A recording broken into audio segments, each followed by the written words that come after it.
Ni video motor kita. Sama lock apa? Dan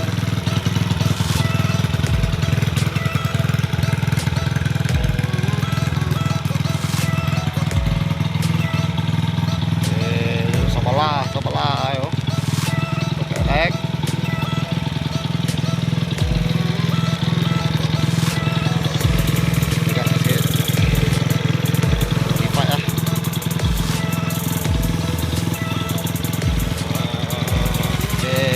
Seterusnya kita nak cat yang motor ni.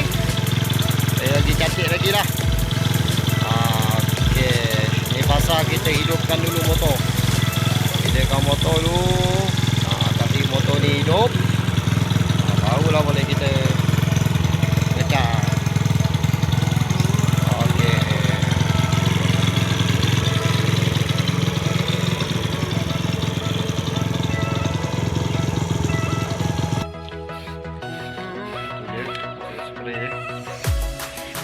Pertama atas, mari kita balut balik mana hijau biru.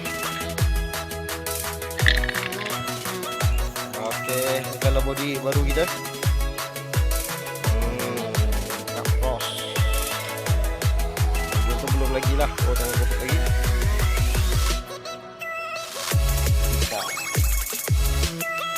Mana keadaan color motor kita?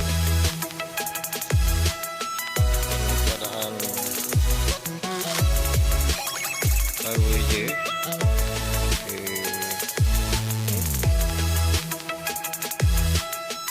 Kita tengok tadi depan ni macam mana color dia.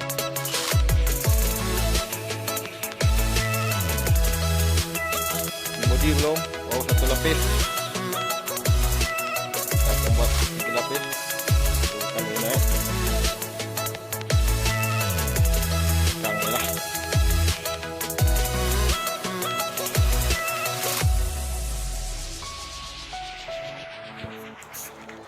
Siap.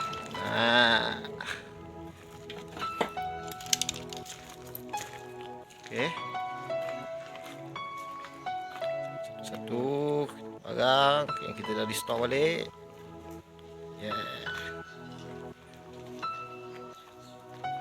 Kita saksikan macam mana dia pasang ni.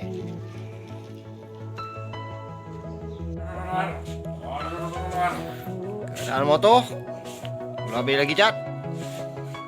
Stage kedua. Ni rim 16. Ni ada gold sikit. Body belum lagi. Baru salut pertama ni saja je letak. Nak tengok cantik tak cantik. Nanti kita akan balut lagi. Ada tu rim depan 16. Tengok sikit.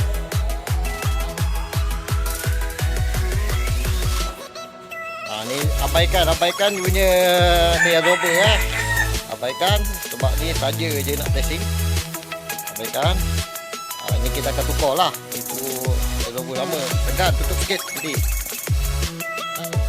Okey. Depan ni jangan padang. Depan tu nanti.